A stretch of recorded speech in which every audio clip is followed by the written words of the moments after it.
শিগগিরই শুরু হচ্ছে আবু সাইদ হত্যা মামলার বিচার কাজ। রংপুরে স্বরাষ্ট্র উপদেষ্টা ভারতীয় গণমাধ্যমের মিথ্যাচারের জবাব দেওয়ার আহ্বান। এখানে কোনো অস্থিতিশীল পরিস্থিতি তৈরি হয় নাই। পার্শ্ববর্তী দেশের মিডিয়া আমগো সম্বন্ধে অনেক মিথ্যা প্রচার করে, যেটা একমাত্র আপনারাই এটা করতে পারেন, কাউন্টার করতে পারেন। ঢাকা মাওয়া এক্সপ্রেসওয়েতে খুনের ঘটনায় সিসিটিভির ফুটেজ দেখে অস্ত্রসহ গ্রেফতার একজন। বরিশাল থেকে নেওয়া হচ্ছে মুন্সিগঞ্জে। নওগাঁয় ট্রেনে কেটে বাবা মায়ের মৃত্যুর ঘটনায় এখনও মামলা হয়নি। দাম্পত্য কলহের অভিযোগ খতিয়ে দেখছে পুলিশ। শিশুর বয়স 10 বছর আর ছেলেটার বয়স অনুমান করা যাচ্ছে যে কেউ বলতেছে 28, কেউ 30। প্রাথমিক তদন্ত করে পরবর্তীতে আইনগত ব্যবস্থা নেব। ছাত্র জনতার আন্দোলনের সময় ক্ষতিগ্রস্ত নারায়ণগঞ্জ পাসপোর্ট অফিস চালু হয়নি এখনও। সেবা পেতে যেতে হচ্ছে পাশের জেলায়। দ্রুত সংস্কারের দাবি স্থানীয়দের। ভোলায় বেসরকারি অ্যাম্বুলেন্সের অধিকাংশেরই নেই ফিটনেস। অপ্রাপ্তবয়স্ক চালকের কারণে প্রায় ঘটছে দুর্ঘটনা। সিন্ডিকেটের কাছে জিম্মি রোগী স্বজনরা। 4 বছর আগে ড্রেজারমুক্ত মাদারীপুরের নদ নদীতে এখনও অবাধে চলছে বালু উত্তোলন। নদী শাসন বাঁধে ধস, ভাঙনে বিলীন হচ্ছে ফসলি জমি। আবু সাইদ হত্যা মামলার শুনানির কাজ যত দ্রুত সম্ভব শুরু করা হবে বলে জানিয়েছেন স্বরাষ্ট্র উপদেষ্টা। রংপুরে তিনি আরও বলেন, পার্শ্ববর্তী দেশের মিডিয়া বাংলাদেশ সম্পর্কে অনেক মিথ্যা প্রচার করে। এটা একমাত্র সাংবাদিকরাই কাউন্টার দিতে পারেন। সীমান্তে কোনো আতঙ্ক নেই বলেও মন্তব্য করেন স্বরাষ্ট্র উপদেষ্টা। একদিনের সফরে সকালে রংপুরে পৌঁছান স্বরাষ্ট্র উপদেষ্টা। প্রথমেই তিনি যান পীরগঞ্জে। সেখানে আবু সাইদের কবর জিয়ারত করেন এবং পরিবারের খোঁজ খবর নেন। এ সময় তিনি বলেন, যত দ্রুত সম্ভব সাইদ হত্যা মামলার শুনানি শুরু করা হবে। 3 জন আসামি গ্রেপ্তার হয়েছে এবং এই মামলাটা যত তাড়াতাড়ি সম্ভব আমরা শুনানি শুরু করব এবং অন্যান্য যে আসামিরা ঘুরে বেড়াচ্ছে তাদের যদি আপনারা আইডেন্টিফাই করতে পারেন এবং আমার পুলিশ আইডেন্টিফাই করতে পারে, তাদের অবশ্যই আইনের আওতায় নিয়ে আসা হবে। কাউকে কোনো অবস্থায় ছাড় দেওয়া হবে না। ভারতের গণমাধ্যমের অপপ্রচারের জবাবে বস্তুনিষ্ঠ সংবাদ তুলে ধরার আহ্বান জানান স্বরাষ্ট্র উপদেষ্টা। ইসকন নিষিদ্ধের বিষয়ে তার কাছে কোনো তথ্য নেই দাবি করে বলেন, ঢালাও মামলা ও মামলাকারীদের বিরুদ্ধেও ব্যবস্থা নেওয়া হবে। আমাদের দেশের সাংবাদিকরা কিন্তু সত্যি ঘটনাই বলে এবং আপনারা সত্যি ঘটনা প্রকাশ করেন এবং ওদের যারা আপনি এই যে মিথ্যা ঘটনা রটাচ্ছে তার মুখে সে সময় চুলকালি পড়বে। দুপুরে তিনি পুলিশ লাইন্স অডিটোরিয়ামে বিভাগীয় আইন শৃঙ্খলা রক্ষা বাহিনীর ঊর্ধ্বতন কর্মকর্তাদের সাথে মতবিনিময় করেন। প্রেস ব্রিফিংয়ে জানান, সীমান্তে কোনো আতঙ্ক নেই। কিছু কিছু জায়গায় ওরা এখনো বলতেছে যেটা যে ওদের যে ইলেকশন হয়েছে, আপনারা জানেন ইলেকশনের সময় আমরাও কিন্তু বিজিবি বর্ডার থেকে সরাই নিয়ে ওইগুলি তারা কিন্তু রিডিপ্লয়মেন্ট হচ্ছে। কোনো ধরনের আতঙ্কের কোনো কারণেই নেই।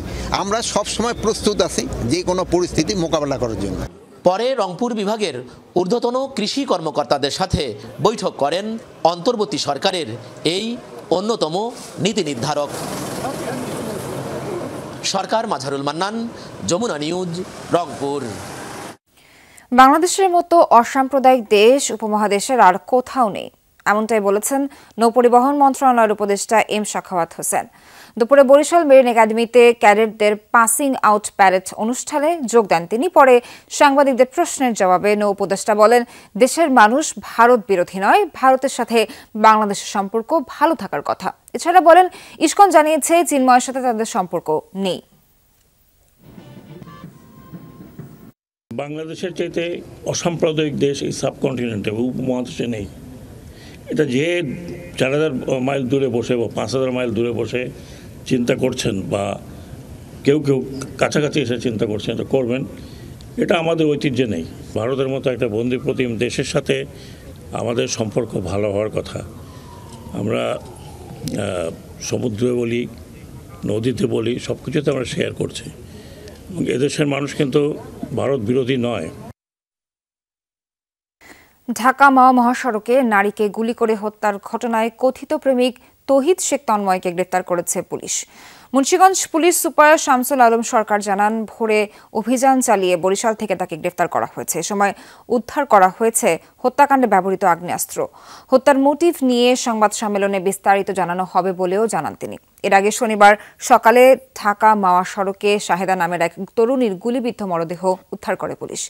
ঘটনাস্থল থেকে মেলে 5 রাউন্ড গুলির খোসা। নিহত শাহেদা ঢাকার ওয়ারিতে পরিবারের সাথে বাস ও একজন গৃহকর্মী হিসেবে কাজ করতেন। এ ঘটনায় রোববার নিহতের মা জরিনা বেগম বাদী হয়ে একটি হত্যা মামলা দায়ের করেন। দর্শক, এ বিষয়ে আরো জানাতে সরাসরি যোগ দিচ্ছেন সহকর্মী আরাফাত রায়হান সাকিব। সাকিব, হত্যার মোটিভ কি পরিষ্কারভাবে জানা গেছে কিনা, আর আটক তন্ময়কে কখন মুন্সিগঞ্জে নেওয়া হতে পারে, কি জানতে পারলেন?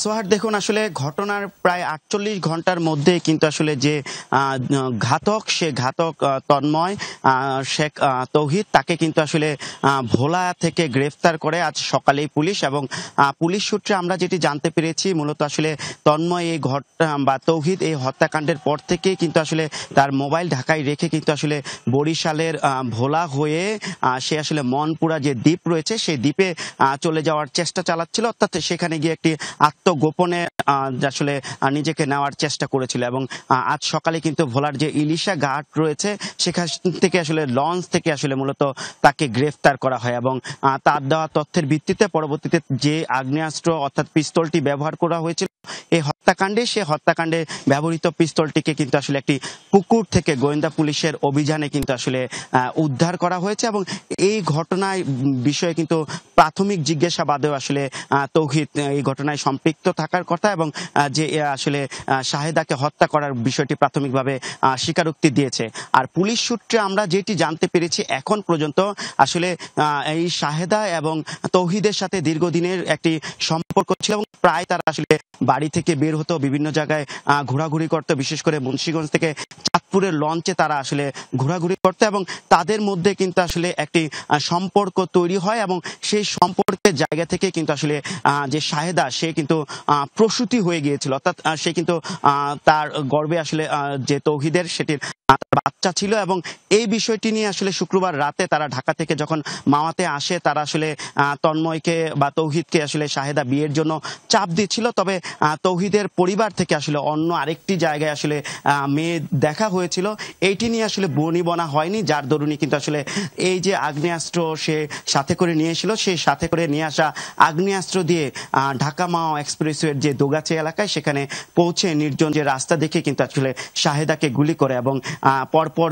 বেশ কয়েক রাউন্ড গুলি করে এবং মোট আসলে 5 রাউন্ড গুলি করার যে তথ্য সেটি কিন্তু আমাদের গোয়েন্দা পুলিশ জানিয়েছে। এবং গোয়েন্দা পুলিশ আরেকটি বিষয় বলছে যে যেহেতু আসলে তৌহিদের কাছে আগ্নেয়াস্ত্র ছিল এবং এটি কোথা থেকে এলো কিংবা তার সাথে আর কারা কারা সম্পৃক্ততা ছিল তাদের বিষয়ে কিন্তু খোঁজ খবর নেওয়া হচ্ছে। এখনো পর্যন্ত তৌহিদকে মুন্সিগঞ্জে আনা হয়নি, তবে তাকে সাথে করে নিয়ে যে আইনানুগ যে প্রক্রিয়াগুলো ছিল সেই প্রক্রিয়াগুলোর কার্যক্রম চলছে এবং তাকে কিন্তু মুন্সিগঞ্জে আনা হচ্ছে। এবং এই ঘটনায় যে মামলা দায়ের হয়েছে সেই মামলার আঙ্গিকে তার কিন্তু বিচার নিশ্চিত করা হবে বলে আমাদেরকে জেলা পুলিশের পক্ষ থেকে জানানো হয়েছে।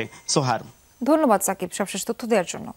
নওগাঁর রানীনগরে ট্রেনে কাটা পড়ে একই সাথে বাবা মেয়ের মৃত্যুর ঘটনা ঘটেছে। স্থানীয়রা বলছেন পারিবারিক কলহের জেরে এই ঘটনা ঘটতে পারে। পুলিশ বলছে বিষয়টি তদন্ত করে দেখা হচ্ছে, ময়নাতদন্ত শেষে মরদেহ পরিবারের কাছে হস্তান্তর করা হবে। বরেন্দ্র এক্সপ্রেস ট্রেন চলে যাওয়ার পর চকের ব্রিজ এলাকায় ছিন্নবিচ্ছিন্ন দুটি মরদেহ পড়ে থাকতে দেখে স্থানীয়রা। তার কিছুক্ষণ আগে ওখানে ঘোরাফেরা করছিলেন মৎস্যজীবী কোরবান ও তার মেয়ে কোহেলি। মৃতদেহ দুটি শনাক্তের পর প্রতিবেশীরা জানান মেয়েকে সাথে নিয়ে সকালে বাড়ি থেকে বের হন নওগাঁর রানীনগরের কোরবান আলী। এটি আত্মহত্যা বলে ধারণা তাদের। আশাতে দেখলাম আমি বাপ বেটে দুজনা কাটা গেছে। এটা বড় মেয়ে, দুটা মেয়ে আছে, এটা বড় মেয়ে। পারিবারিক কলহ মানে স্বামী স্ত্রী, যেটা অন্য কেউ নাই, ওকে সবাই গ্রামে ভালোবাসে। পরিবারের এক সদস্য বলছেন কোরবানের স্ত্রীর সঙ্গে তার দাম্পত্য কলহ চলছিল। শনিবার স্ত্রী বাড়ি ছেড়ে চলে যাওয়ার পর থেকেই তিনি মানসিকভাবে ভেঙে পড়েন। এরই জেরে তিনি মেয়েকে নিয়ে আত্মঘাতী হয়েছেন বলে ধারণা করা হচ্ছে। এনার বউ একটা ইয়ার সাথে পরীক্ষা করতো, কিছুদিন আগে আমরা বইয়ের সাথে ওর পারিবারিক আমরা মনে করেন যে হলো সমস্যার সমাধান করে দিচ্ছি। তারপরে 2 দিন পরে ওনার বউ চলে গেছে। 2 ঘন্টা থেকে খুঁজেছি, ওনার শ্বশুর বাড়ি গেছি, ওনার ভয়ের বাড়ি গেছি, যা ওনাকে আমি পাইনি। না পাওয়ার কারণে পরে রেলগেটে আসা শুনেছি যে কালা মারা গেছে। আমি ওই অবস্থায় এখানে চলে আসছি, আসা দেখি লাইনে পড়া আছে 2 জন বাপ বেটি। ঘটনার পরপরই সান্তাহার রেলওয়ে ও স্থানীয় পুলিশ মরদেহ উদ্ধার করে।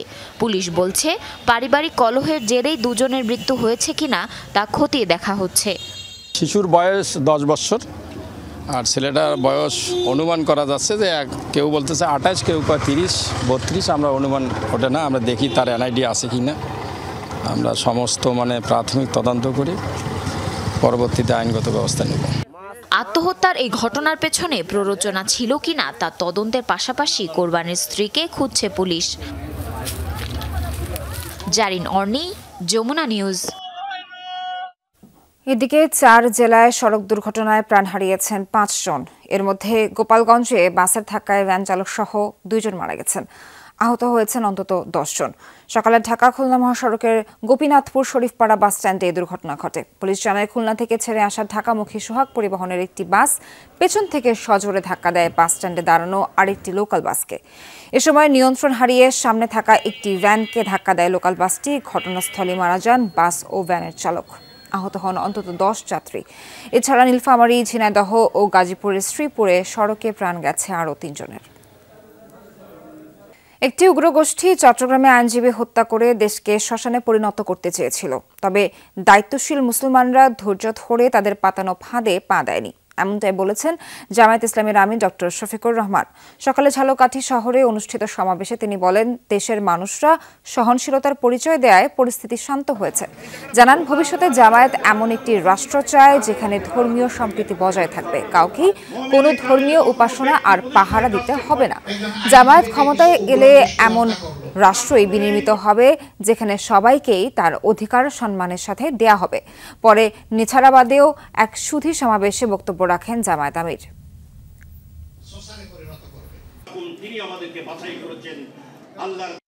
একজন আইনজীবীকে কিছু উগ্র গোষ্ঠী হত্যা করলো। তারা চেয়েছিল এর মাধ্যমে বাংলাদেশকে তপ্ত একটা শ্মশানে পরিণত করবে। ফুটতে থাকবে বাংলাদেশ, জ্বলতে থাকবে বাংলাদেশ, ভুলে গেলে হবে রক্তে। কিন্তু আলহামদুলিল্লাহ এদেশের দায়িত্বশীল মানুষ, বিশেষ করে মুসলমানরা, শত্রুদের পাতানো ফাঁদে পা দেয় নাই। প্রায় 4.5 মাস ধরে বন্ধ নারায়ণগঞ্জ আঞ্চলিক পাসপোর্ট অফিসের সেবা কার্যক্রম। বিকল্প হিসেবে পাশের জেলায় গিয়ে পাসপোর্ট সংক্রান্ত সেবা নিতে হচ্ছে নারায়ণগঞ্জবাসীকে। এতে ভোগান্তি পোহাতে হচ্ছে তাদের। ছাত্র জনতার আন্দোলনের সময় দুর্বৃত্তরা আঞ্চলিক পাসপোর্ট অফিসটিতে আগুন দেয়। দ্রুত ভবনটি সংস্কার করে কার্যক্রম শুরুর তাগিদ স্থানীয়দের। ছাত্র জনতার আন্দোলন চলাকালে গত 19 জুলাই ভুইঘর এলাকায় নারায়ণগঞ্জ আঞ্চলিক পাসপোর্ট অফিসে হামলা চালায় দুর্বৃত্তরা। কম্পিউটার, ক্যামেরা সহ আসবাবপত্র লুট করে তারা। আগুন দেয়া হয় কার্যালয়টিতে। ভবনটির ব্যাপক ক্ষতির পাশাপাশি পুড়ে যায় প্রস্তুতকৃত প্রায় 8000 নতুন পাসপোর্ট। এরপর থেকে বন্ধ আঞ্চলিক কার্যালয়টির সব কার্যক্রম। নারায়ণগঞ্জকে 3টি জোনে ভাগ করে 3 জেলা থেকে পাসপোর্ট সেবা গ্রহণের বিজ্ঞপ্তি টানিয়ে দেয় কর্তৃপক্ষ। সোনারগাঁ, রূপগঞ্জ, 2500-এর বাসিন্দাদের জন্য নরসিংদী, নারায়ণগঞ্জ সদর ও ফতুল্লার জন্য কেরানীগঞ্জ এবং সিদ্ধিরগঞ্জ ও বন্দর থানার বাসিন্দাদের মুন্সিগঞ্জ আঞ্চলিক পাসপোর্ট অফিস থেকে সেবা নেয়ার নির্দেশনা দেয়া হয়। তবে সেইভাবে প্রচার প্রচারণা না থাকায় অনেকেই ভুইঘর এলাকার কার্যালয়ে এসে ফেরত যাচ্ছেন। আমরা তো আসছিলাম পাসপোর্ট করতে, তো এইখানে জানতে পারলাম যে পাসপোর্ট এখানে নাকি হয় না। আমাদের এখন যাইতে বলতেছে আপনার নরসিংদীতে। পাসপোর্ট অফিসের পাশেই আমার বাসা। আমি যা দেখি শত শত মানুষ এসে ফেরত যাচ্ছে, বিশেষ করে হজ যাত্রীরা, উমরা করতে যাচ্ছে যারা। নিজ জেলার বাইরে গিয়ে পাসপোর্ট করতে নানান ভোগান্তি পোহাতে হচ্ছে সেবাগ্রহীতাদের। অনেকেই পড়ছেন দালাল চক্রের খপ্পরে। বিশেষ করে হজ যাত্রী ও বৃদ্ধরা বেশি হয়রানির শিকার হচ্ছেন। আমাদের অনেক দূরত্ব যাইতে হয় এবং এলাকাবাসী হিসাবেও আমরা আগে যেরকম দালালের চক্র পড়ি না, এখন দূরে যায়ও দালালের চক্র পড়তে হয় আমাদের। বিভিন্ন জায়গায় যাইতে হয়, বিভিন্ন জায়গায় হয়রানির শিকার হয়, টাকা পয়সা যায়, অনেক কষ্ট হয়। পাসপোর্ট অফিসটি বন্ধ থাকায় ক্ষতির মুখে আশেপাশে গড়ে ওঠা ক্ষুদ্র ব্যবসায়ীরা। ভবনটি দ্রুত সংস্কার করে সেবা চালুর দাবি নারায়ণগঞ্জবাসীর। আমরাও যে এখানে দোকান নিয়ে বসে আছি, আমাদের অনেক সমস্যা হচ্ছে, দোকান ভাড়া দিতে পারতেছি না, আদার্স অনেক সমস্যা হচ্ছে। পাসপোর্ট অফিসটা সংস্কার হলে অনেক মানুষের উপকার হয়, অত্র এলাকার মানুষগুলো পাসপোর্ট সহজে এখানে করতে পারে। ক্ষতিগ্রস্ত কার্যালয়টি সংস্কারের জন্য গণপূর্ত বিভাগকে চিঠি দিয়েছে পাসপোর্ট অধিদপ্তর। এরই মধ্যে সংস্কারের উদ্যোগও নেওয়া হয়েছে। মেরামত কাজ শেষ হলে পাসপোর্ট অফিসের কার্যক্রম পুনরায় চালু হবে বলে জানিয়েছেন জেলা প্রশাসক। ইতিমধ্যে এই পাসপোর্ট অফিসটা ঠিক করার জন্য টেন্ডার হয়েছে এবং আমরা আশা করছি অচিরেই এই পাসপোর্ট অফিস মেরামত করে আবার পুনরায় চালু করা সম্ভব হবে। কর্তৃপক্ষের হিসাবে স্বাভাবিক সময়ে প্রতিদিন গড়ে ১৫০০ মানুষ পাসপোর্ট অফিসের সেবা নিতেন। জাহিদ হাসান, যমুনা নিউজ। নারায়ণগঞ্জে বিদ্যুতের ডিপিডিসি কিলারপুল অফিসে ডাকাতির ঘটনা ঘটেছে। পুলিশ জানায় ১৬ থেকে ১৭ জনের একদল ডাকাত ট্রাক নিয়ে অফিসের ভেতর প্রবেশ করে। দায়িত্বরত নিরাপত্তারক্ষী ও লাইনম্যানদের অস্ত্রের মুখে জিম্মি করে তারা। এ সময় নগদ ৫২,০০০ টাকা সহ সবার মোবাইল ফোন ছিনিয়ে নেয় ডাকাতরা। পরে একটি ট্রান্সমিটার ও তামার লুপ নিয়ে যায় তারা। এই ঘটনায় সকালে বিদ্যুৎ অফিস পরিদর্শন করেন পুলিশ সুপার সহ আইনশৃঙ্খলা রক্ষাকারী বাহিনীর শীর্ষ কর্মকর্তারা। এখনও কোনো মামলা হয়নি।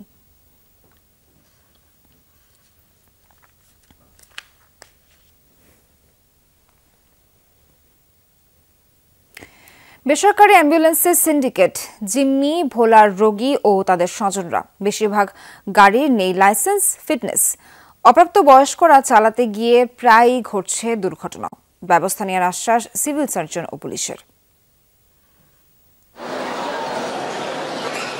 ভোলা জেনারেল হাসপাতাল, পার্কিং করে রাখা নানা নামের অ্যাম্বুলেন্স।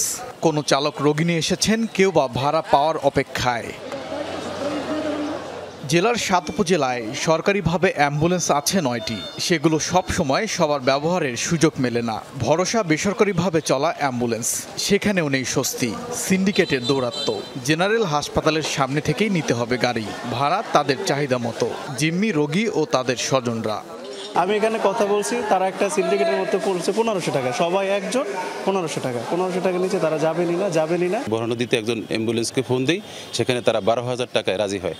সে তখন আসতেছিল, কিন্তু এই সিন্ডিকেটদারি ব্যবসায়ীরা আমার মাইক্রোবাসটাকে গতিরোধ করে আর আসতে দিল না। যে ড্রাইভারগুলো থাকে এরা খুবই অপ্রাপ্তবয়স্ক এবং 18-র নিচে, এবং গাড়িগুলো খুব দ্রুত চলে। এসব গাড়ির বেশিরভাগেরই নেই ফিটনেস কিংবা অনুমোদন। চালকরাও অপ্রাপ্তবয়স্ক, অদক্ষ। ড্রাইভিং লাইসেন্সও নেই কারো। তবুও প্রতিদিন রোগী নিয়ে ছুটছে বরিশাল, ঢাকা সহ বিভিন্ন স্থানে। মাঝে মধ্যে ঘটছে দুর্ঘটনাও। তো কোনো লাইসেন্স নেই, তো আমি দেখলাম যে আপনি গাড়ি খুব সুন্দরভাবে চালিয়ে আসলেন। না, আমি তো ড্রাইভার না, আমি এখান থেকে থাকি। আমাদের ভাড়া নেওয়ার বেশি নেওয়ার কোনো কারণ নেই। আমরা প্রাইভেট অ্যাম্বুলেন্স, আমাদের নিজস্ব অর্থায়নে ওগুলি চালানো লাগে, যেটা হলো তেল, টায়ার, গাড়ির পার্টস, সব কিছুর দাম অনেক বেশি। আমাদের প্রাইভেট অ্যাম্বুলেন্সের সব ড্রাইভাররা তো ভালো না, কিছু ড্রাইভার আছে, এই ড্রাইভারের কারণে আমাদের প্রাইভেট অ্যাম্বুলেন্সের বদনাম হয়। সিন্ডিকেটের কথা অস্বীকার করেছেন বেসরকারি অ্যাম্বুলেন্স মালিক সমিতির সভাপতি। তবে স্বীকার করলেন অপ্রাপ্ত বয়স্কদের দিয়ে গাড়ি চালানো সহ বাকি অনিয়মের কথা। লালমান থানা অন্যান্য স্টেশনে গেলে সেখানে থেকে বোলার রুগী আনতে দেয় না, তাদেরকে ঢুকতে দেয় না। এই সুবাদে বোলার মালিক যারা, তারাও তাদের কাছ থেকে রুগী নিতে দেয় না। আর আমাদের যে অ্যাম্বুলেন্সগুলি আছে কাগজপত্রবিহীন, এদেরকে বলা হয়েছে যে আপনারা অতি শীঘ্রই কাগজপত্র তৈরি করেন। এ বিষয়ে ব্যবস্থা নেওয়ার আশ্বাস দিয়েছেন সিভিল সার্জন। একই হুঁশিয়ারি দিয়েছেন পুলিশ সুপারও। রোগী যেখানে কম পাবে সেখান থেকে সেই অ্যাম্বুলেন্স নিয়ে যাবে। এটা অবশ্যই আমরা আইন শৃঙ্খলা মিটিং ঘটাবো এবং তাদের যে মালিক সমিতি আছে তাদের সাথে আমরা ডেকে বসে একটা যেন ইউনিক ভাড়া হয়। ট্রাফিক বিভাগকে যথাযথ নির্দেশনা দেওয়া আছে এবং তারা প্রতিনিয়ত কাজ করছে। আপনি হয়তো খেয়াল করে দেখবেন, প্রতিনিয়ত আমাদের চেকপোস্ট হচ্ছে ট্রাফিকের। ভোলায় বেসরকারিভাবে শতাধিক অ্যাম্বুলেন্স চলছে। ওবায়দুর রহমান, যমুনা নিউজ। 4 বছর আগে ড্রেজার মুক্ত ঘোষণা করা হয়েছিল মাদারীপুর জেলাকে, অথচ এখনও নদ নদী থেকে অবাধে বালু উত্তোলনের মহোৎসব চলছে। 5 আগস্ট ক্ষমতার পট পরিবর্তনের পর জেলার 20 থেকে 25টি স্পটে রাতভর চলছে এই বালু উত্তোলন। এতে দেখা গিয়েছে নদ নদীতে ভাঙন। শুকনো মৌসুমে খরস্রোতা নয় আড়িয়াল খাঁ, তবুও ভাঙনের কবলে দুই পার। মাদারীপুরে বিলীন হচ্ছে হচ্ছে ঘরবাড়ি জমিজিরাত। ক্ষতির মুখে অসংখ্য পরিবার, এমনকি ধস দেখা দিয়েছে শিবচরের নদী শাসন বাঁধেও। অথচ ভাঙন ঠেকাতেই 2020 সালে প্রায় 28 কোটি টাকা ব্যয় বাঁধটি নির্মাণ করেছিল পানি উন্নয়ন বোর্ড। নদীতে ভেঙে গেছে বাড়িঘর সব গাঙ্গের মধ্যে। আমি খাজনা থাকি, আমি বাড়িঘর ভাঙ্গি জায়গা যে কাল ভাঙবে, এই পানি যে কাল কমবে বাবা, দর করে একটা ফালটা হবে। এলাকাবাসীর অভিযোগ, নদী ভাঙনের মূল কারণ নির্বিচার বালু উত্তোলন। সরকারি ইজারা ছাড়াই অবৈধভাবে ড্রেজার বসিয়ে বালু তোলা হচ্ছে রাজৈর, সদর আর শিবচরের অন্তত 20টি পয়েন্ট থেকে। অথচ 4 বছর আগেই ড্রেজার মুক্ত ঘোষণা করা হয়েছিল এই জেলাকে। প্রশাসনের কাছে বারবার অভিযোগ দিয়েও মেলেনি প্রতিকার। 8টা-9টার পর থেকে বালি কাটা ধরে 10টা বাজে সারা রাত বালি কাটে, আর ফজরের আজানের পরে মনে করেন তারা এখান থেকে যায়। রাত্রে এখান দিয়ে নারী ঠেঙ্গা নিয়ে আমরা নিবয়ে থাকে, হ্যাঁ মাটি কাটে। যাকে 1% জমি নাই তারা মাটি কাটে। 2টা ড্রেজার দিয়ে মাটি কাটে, এই সন্ধ্যায় গনে একবারে সকালে যায়, সেই সময় ড্রেজার যায়। প্রশাসনের নাকের ডগায় ঘটছে সবকিছু। তাদের দাবি, অবৈধভাবে বালু উত্তোলনকারীদের বিরুদ্ধে অভিযান চলছে। এখানে রিসেন্টলি ওই আপনার হচ্ছে মানে অবৈধভাবে ড্রেজার বসে এর সামনে থেকে বালু বালু তোলার কারণে জাস্ট ওই যে অংশটা বালুটা উঠলে ওটা পকেট হয়ে জাস্ট ওখানে ডাম্পিং ম্যাটেরিয়াল নিচে চলে যাওয়ার কারণে ওই স্লোপে 10 লাখ টাকা। আমাদের অনুমোদিত কোনো বালু মহল কিন্তু নেই, অর্থাৎ মাদারীপুর জেলায় কেউ যদি বালু তুলে থাকে তা সম্পূর্ণ কিন্তু অবৈধ বালু উত্তোলন। আমরা কিন্তু প্রতিনিয়ত এই অবৈধ বালু উত্তোলনের বিষয়ে কিন্তু যুদ্ধ করে যাচ্ছি। ভাঙনের কারণে অনেকেই বাস্তুচ্যুত। ক্ষতিগ্রস্ত পরিবারগুলোর সঠিক সংখ্যা বা পরিসংখ্যান নেই সংশ্লিষ্ট সরকারি দপ্তরে। হুমায়ুন রশিদ, যমুনা নিউজ। রাজশাহীতে নিত্য প্রয়োজনীয় পণ্যের মূল্য বৃদ্ধির প্রতিবাদে মানববন্ধন করেছে consumers association of Bangladesh cab. সকালে নগরীর সাহেববাজার 0 পয়েন্টে জেলা কমিটির উদ্যোগে মানববন্ধনের আয়োজন করা হয়। এ সময় অসাধু ব্যবসায়ীদের আইনের আওতায় এনে দৃষ্টান্তমূলক শাস্তির দাবি জানান বক্তারা। খোলা ভোজ্য তেল বিক্রয় বন্ধের পাশাপাশি বাজারকে ভোক্তার ক্রয় ক্ষমতার মধ্যে আনতে কনজিউমার্স মন্ত্রণালয় গঠনের দাবি জানানো হয় মানববন্ধন থেকে। মানববন্ধনের সংস্থার জেলার প্রতিনিধিরা অংশ নেন।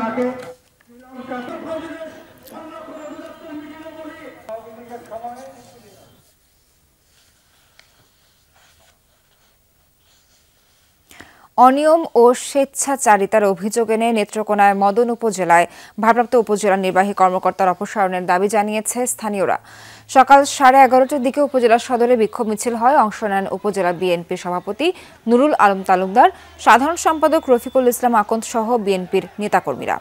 সেবা প্রার্থীদের সাথে অসৎ আচরণ, ডিলার নিয়োগে অনিয়ম, জলমহাল নিয়ে দুর্নীতি সহ নানা অভিযোগ তাদের। এসব অভিযোগে ভারপ্রাপ্ত ইউএনও রেজওয়ান ইফতেখারের অপসারণের দাবি জানান।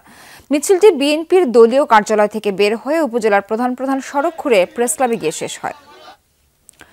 দিন দিন আশার আলো ছড়াচ্ছে নীলফামারীর সৈয়দপুরের ঝুট কাপড়ের তৈরি শীতের পোশাক। স্থানীয় চাহিদা মিটিয়ে প্রস্তুত হচ্ছে বিদেশে রপ্তানিযোগ্য পোশাকও।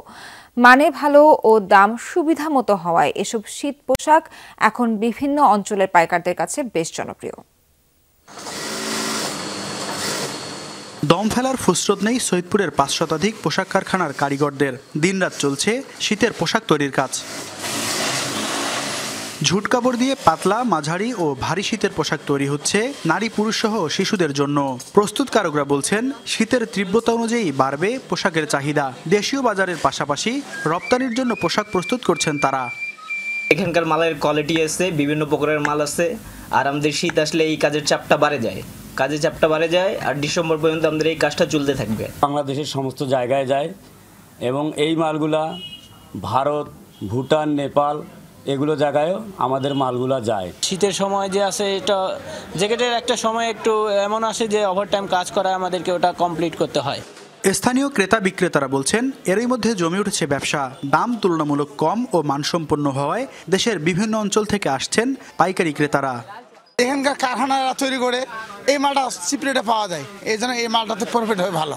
এই মালটা ঢাকায় কিনতে গেলে পার পিস 100 টাকা 150 টাকা বেশি। আমাদের এগুলা ম্যাক্সিমাম জায়গায় ঝুট কাপড়ের তৈরি, আবার আমাদের ইনটেক থানারও তৈরি আছে। ঢাকায় এই মালটা তৈরি করতে গেলে 650 থেকে 700 টাকা পড়ে যাবে। আমরা ওই মালটা ঢাকার থেকে 150 টাকা বা 200 টাকায় কম মজুরিতে সেলাই করতে পারি। ব্যবসায়ী নেতারা জানান এই অঞ্চলে ঝুটের তৈরি পোশাকের বাজার প্রতি মৌসুমে প্রায় 100 কোটি টাকা। এই শিল্পের বিকাশে গার্মেন্টস পল্লী, কমন ফ্যাসিলিটি সেন্টার ও গ্যাস সংযোগ সহ সুযোগ সুবিধা বাড়ানোর দাবি সংশ্লিষ্টদের। যদি সৈয়দপুরে ওয়াশ প্লান্ট হইতো, মানে গ্যাসের সংযোগ দিয়ে ওয়াশ প্লান্ট যদি হইতো, তাহলে আমরা মনে করেন উন্নত কোয়ালিটি করতে পারতাম। আর আপনার মনে করেন আমাদের ঋণের যদি প্রত্যেকটা লোকের যদি কিছু ঋণের ব্যবস্থা হয়ে যেত, তাহলে মনে করেন সবাই স্বাবলম্বী হতো এবং ব্যবসা পরিচালনা ভালোভাবে করতে পারত। কম সুদে ঋণ বিতরণ, বিনিয়োগ ও অর্থায়ন সহ শ্রমিকদের কর্মপরিবেশের মান উন্নয়নে নজরদারি রাখার আশ্বাস প্রশাসনের। কিছু সমস্যা তাদের আছে, ব্যাংক লোন থেকে শুরু করে কিছুটা, সেই সমস্যাগুলো আমাদের কাছে যদি তারা নোটিশ করে আমরা অবশ্যই ঊর্ধ্বতন কর্তৃপক্ষকে জানাবো কিভাবে তারা ব্যাংক লোন পেতে পারে বা কি মাধ্যমে তাদের সহায়তা করা যেতে পারে। নীলফামারীর সৈয়দপুর পর্যন্ত গ্যাস পাইপলাইন স্থাপন করেছে সরকার, তবে কবে নাগাদ সংযোগ দেওয়া হবে সে বিষয়ে সিদ্ধান্ত হয়নি। গ্যাস সংযোগ নিয়ে ওয়াশ প্লান্ট স্থাপন করা গেলে ঝুট কারখানার পরিধি আরও বাড়বে বলে আশা শিল্প সংশ্লিষ্টদের। মাহমুদ রফিন, যমুনা নিউজ, নীলফামারী। মেহেরপুরে গেল কয়েক মাস আগে বৈরী আবহাওয়ায় সবজি চাষ করে লোকসানের মুখে পড়ে চাষিরা। সেই লোকসান পুষিয়ে নিতে চলতি মৌসুমে শীতকালীন সবজি চাষে ঝুঁকেছেন তারা। ফলন বাজারে তুলে দামও মিলছে ভালো। উৎপাদন বাড়ানো এবং রোগবালাই প্রতিরোধে নিয়মিত চাষিদের পরামর্শ দিচ্ছে কৃষি সম্প্রসারণ অধিদপ্তর। চোখ জুড়ানো সবুজের সমারোহ, উকি দিচ্ছে রবি শস্যের বাহারি সব ফুল। ফলন নিয়ে কৃষকের অনেক স্বপ্ন, তাই পরিচর্যায় মেহেরপুরের প্রান্তিক চাষিদের ব্যস্ততাও চোখে পড়ার মতো। কয়েক মাস আগেও বৈরী আবহাওয়ায় শস্য চাষে লোকসান দেখেছে বেশিরভাগ চাষি। তবে শীতকালীন সবজি নিয়ে বেশ আশাবাদী তারা। শীতের শুরুতে ফলন বাজারে তুলে দামও মিলছে ভালো। এই বছরটা আপনার দাম ভালো, এই বছরটা হলো লাভ হবে। এখন চাহিদা আছে ভালো, বিক্রি করতে পারছি আমি ভালো, সিম ধরছে ভালো, কিন্তু বিষের দামটা একটু বেশি বাড়ি যায়। প্রত্যেক বছর গেলেই যে 20 টাকার আগে কিনতাম আপনার হলো 300 টাকা, সেটি হয়ে গেছে 350 টাকা। বেগুন বিঘা প্রতি আপনার 20,000-25,000 টাকা খরচ হয়, সার মাটির লেবারের দাম বেশি। তবে বেগুন হইলে বিঘা প্রতি আপনার 1.5 লাখ, 1 লাখ, 1.5 লাখ, 1,20,000-25,000 টাকা বেচা কেনা করা যায়। যদি বাজারটা থাকে তাহলে লাভটা হবে, আর যদি বাজার আরো কমে যায় তাহলে আর লাভ হবে না। জেলায় উৎপাদিত ফুলকপি, বাঁধাকপি, শিম সহ বিভিন্ন সবজির সুনাম রয়েছে দেশ জুড়ে। মাঠ পর্যায়ে ফসলের উৎপাদন বাড়ানো সহ রোগবালাই প্রতিরোধে নিয়মিত চাষিদের পরামর্শ দিচ্ছে কৃষি সম্প্রসারণ অধিদপ্তর। সঠিকভাবে রোগবালাই দমন করার পরামর্শ দিচ্ছি, বিশেষ করে হিউম্যান বডির জন্য বা কোনো ক্ষতিকারক না হয় এই ধরনের জৈব বা বালাইনাশক যেটা বায়োপেস্টিসাইড এগুলো ব্যবহার করার জন্য পরামর্শ দিচ্ছি। মেহেরপুরের মাঠ থেকেই সবজি বিক্রি হয়, মাঠেই বস্তাবন্দি হয়, মাঠেই ট্রাক লোড হয়। জেলায় এবারের মৌসুমে 3,605 হেক্টর জমিতে হয়েছে শীতকালীন সবজির আবাদ। সাইফ আহমেদ, যমুনা নিউজ।